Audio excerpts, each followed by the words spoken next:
Daudi anasema, neno moja nimelitaka kwa Bwana, na halo ndilo nitakalo litafuta. Niingie nyumbani mwake, niingie chumbani wakati waumini wengine wote hawapo. Niombe funguo kwa mlinzi, nimwambie mlinzi, nataka leo kukaa na Baba hapa.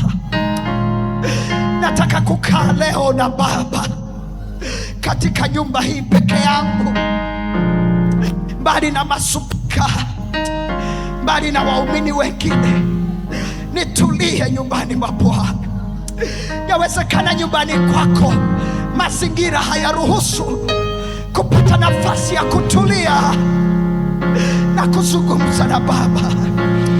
Hapa pako wazi kwa ajili yako.